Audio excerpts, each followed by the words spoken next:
Hello friends, সবাইকে welcome জানাই নতুন একটি ভিডিওতে। এই মুহূর্তে যে গুরুত্বপূর্ণ আপডেটটির দিকে আমরা নজর রাখবো সেটি হচ্ছে 2014 টেট থেকে প্রাথমিক নিয়োগ 2016 সালের 42,000 নিয়োগ প্রসেসে শিক্ষক নিয়োগ এবং সেই সঙ্গে সমস্ত শিক্ষকদের আর্থিক বেনিফিট 2017 সাল থেকেই প্রদানের নির্দেশ।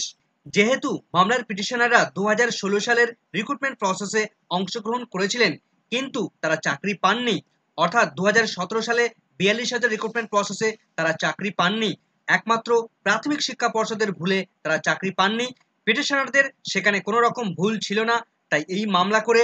চাকরি পেল এই সমস্ত পিটিশনাররা এবং সেই সঙ্গে সমস্ত আর্থিক সুবিধা ও চাকরি সংক্রান্ত সমস্ত বেনিফিট 2017 সাল থেকেই কার্যকরী করার তারা দাবি জানিয়েছিল এবং সেই মতো মাননীয় বিচারপতি রাজশেখর মান্থা সেই সমস্ত আর্থিক সুবিধা প্রদানের নির্দেশ দিলেন, অর্থাৎ পিটিশনারদের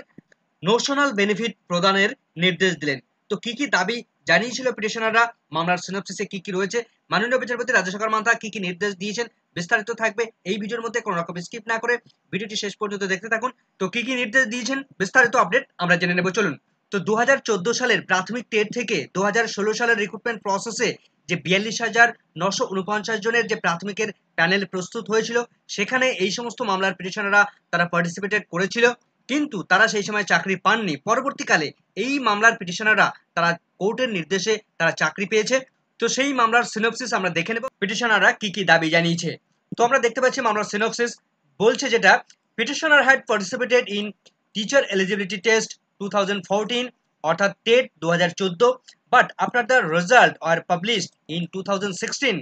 petitioner was declared not qualified. এই মামলার যারা পিটিশনার তারা 2014 যে প্রাথমিক টেট সেই টেট তারা সেখানে অংশগ্রহণ করেছিল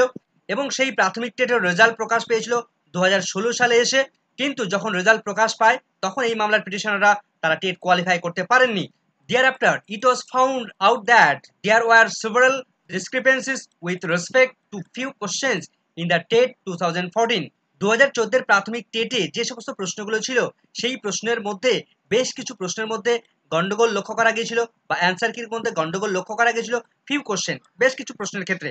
the honourable high court found out that, honourable high court Kolkata high court যে বিষয়টা তারা বের করেছিল,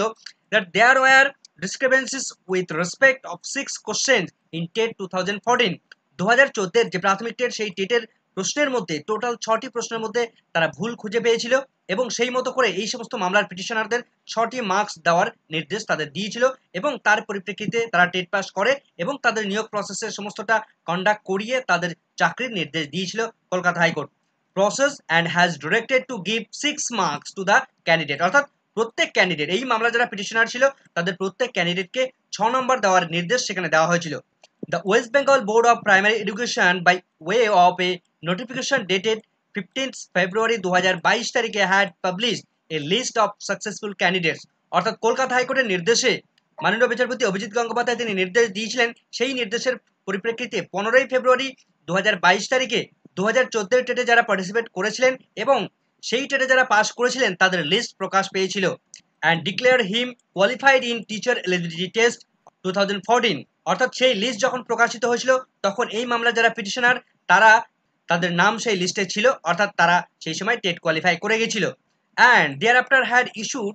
appointment letters to the petitioner, কিন্তু পরবর্তীতে এই মামলার যারা পিটিশনার তাদের অ্যাপয়েন্টমেন্ট লেটার ইস্যু করা হয়, অর্থাৎ পরবর্তীতে এই সমস্ত মামলার পিটিশনারদের চাকরি প্রদান করা হয়। Petitioner ought to have qualified TET 2014 in year 2016, অর্থাৎ এই মামলার পিটিশনাররা তারা 2014 যে প্রাথমিক টেট সেই টেট তারা পাস করতে পারতো 2016 সালে এসে, অর্থাৎ যখন 2014 টেটের রেজাল্ট প্রকাশ পায় 2016 সালে প্রথম ফার্স্ট টাইমে যখন রেজাল্ট প্রকাশ পায় তখনই তারা টেট পাস করতে পারতো। When the result were published, অর্থাৎ যখন টেটের রেজাল্ট প্রকাশ পেয়েছিল তখনই তারা টেট পাস করতে পারতো ফার্স্ট টাইমেই, but it is because of the wrongful conducted of the respondent board, অর্থাৎ প্রাথমিক শিক্ষা পর্ষদের এই সমস্ত ভুলের জন্য রেসপন্ডেন্ট প্রাথমিক শিক্ষা পর্ষদ তাদের ভুলের জন্যই board that petitioner has made to suffer and was not appointed in year 2016। তো প্রাথমিক শিক্ষা পর্ষদের ভুলেই এই সমস্ত মামলার পিটিশনাররা তারা 2016 সালে টেট পাস করতে পারেনি, ফলে এই সমস্ত মামলার পিটিশনাররা তারা 2016 সালে রিক্রুটমেন্ট প্রসেসে অংশ নিতে পারেনি এবং তারা অ্যাপয়েন্টমেন্ট সেই সময় তারা পায়নি।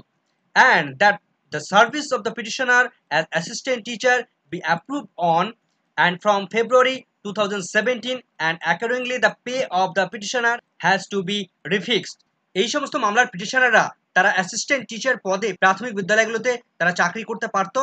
ফ্রম ফেব্রুয়ারি 2017 থেকে, কিন্তু একমাত্র প্রাথমিক শিক্ষা পর্ষদের ভুলেই তারা এখনো পর্যন্ত তারা সেই নির্ধারিত সময়ের মধ্যে চাকরিতে জয়েন করতে পারেনি। যদিও পরবর্তীতে কোর্টের নির্দেশে এই প্রশ্নভুল মামলায় তারা টেট পাস করে পরবর্তীতে কোর্টের নির্দেশেই তারা চাকরি পেয়েছে এবং চাকরি পাওয়ার পর এই সমস্ত মামলার পিটিশনাররা তারা দাবি করছে যেহেতু প্রাথমিক শিক্ষা পর্ষদ ভুল করেছে, আমাদের কোনো ভুল ছিল না, আমাদের চাকরিটা হওয়ার কথা ছিল 2017 সাল থেকে, সেটা ফেব্রুয়ারি মাস থেকে কার্যকরী হওয়ার কথা ছিল, কিন্তু পর্ষদের ভুলে আমরা কেন সাফার করব, এই প্রশ্নের দাবিতে তারা কোর্টের কাছে মামলা করে এবং মাননীয় বিচারপতি তিনি কিন্তু নির্দেশ দিলেন পিটিশনারদের দাবি মতো যে তাদেরকে ইফেক্ট দিতে হবে ফেব্রুয়ারি 2017 তারিখ থেকে, সমস্ত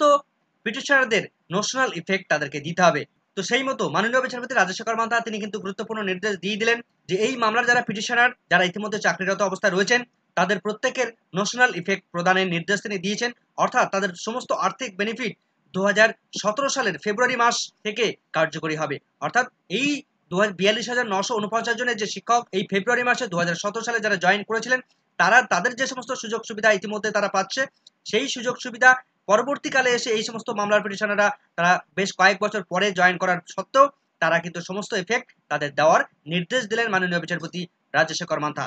তো ভিডিওটি এখানেই শেষ করছি। এই সংক্রান্ত আপডেট পেতে চ্যানেলটিকে অবশ্যই সাবস্ক্রাইব করে রাখার অনুরোধ রইল। ভিডিওটি সম্পূর্ণ দেখার জন্য সকলকে ধন্যবাদ।